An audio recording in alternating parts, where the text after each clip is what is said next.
Mamaya na lang, ma. Isahin na yung hugasin. Ano mamaya? Hugasan mo talaga yan. Hindi pwede mamaya, hindi pwede bukas. Ngayon na. Gawin mo na ngayon na. Pinailan mo naman yung katamaran mo. Maghugas ka talaga, ha? Oo na. Hugasan ko na. Dapat lang ako makita dyan kahit isang pinggan dyan na hindi nahugasan, ha? Bantay ka lang sa akin. Dapat lang balik ko, nahugasan mo na yan lahat, ha?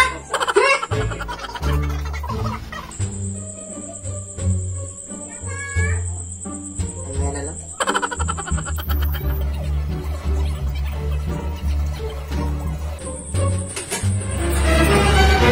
Akala ko nahugas yun ang plato, hindi pa rin? Hindi mo pa rin nahugasan yung mga plato? Hugasan mo na yan! Kaya mo pa ba yan nahugasan? Hanggang ngayon hindi mo pa nahugasan, Diyos ko! Ako naman ba maghugas niyan? Ano tingin niyo sa akin? Katulong? Sa kaka-impact na hugasan niyo? Siguradong babahaya kayo ng uhod! Paano kung wala ko? Wow. Siguro! Diyos ko! Ang dumi-dumi ng bahay kung wala taga ko!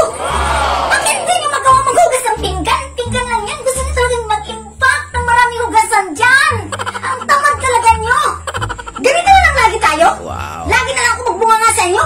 Galing pa ko ng trabaho pag-uwi ko dito. Ang dami hugasan na nakikita ko! Ang ambag-ambag naman tayo dito nagtrabaho dito sa bahay! Wow. Hay nako! Nakasakit kayo ng ulo! Ano to? Hugas na naman! Sko, hindi nyo man ang nalagay doon sa lababo? What? Super naman kayo!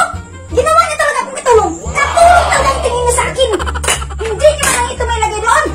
Grabe naman kayo! Ang tamad-tamad nyo! Talaga! Ito na, nahuhugas na nga eh. Ang tamad talaga! Sabi nga na din! Ako maghugas din! Ganyan talaga kayo! Lagi na lang ako maghugas dito ng pinggan! Sa susunod! Dahon na ang kainan nyo! Para pagkatapos nyo makakain, itapon nyo na! Ang pinagkainan nyo, ganyan ang mga tamad. Basta mga tamad. Ganyan ang mga tamad ng mga tao. Wow. Ganun pa ako ng trabaho, tapos ito ang makikita ko, imbat na hugasan. Tamad nyo, hindi nyo hugasan ng mga pinagkainan nyo. Ano bang ginagawa natin na buong mahapon? Hindi na kayo nakapaghugas ng pinggan. Hindi sana kayo makain yung mga tamad kayo maghugas ng pinggan. Huwag na kayong kumain. Huwag ko lang talagang pahugasin nyo. No! Ang tao na ninyo. Tapos kung mag-asawa kayo, sino ang tagahugas ng pinggan? Ako pa rin? Matanda na rin ako hanggang ganito?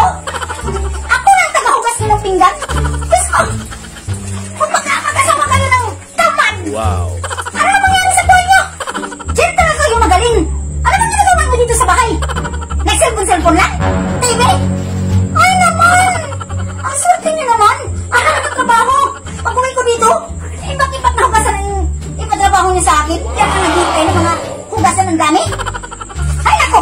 Mga ping sinirito talaga kayo dito sa bahay.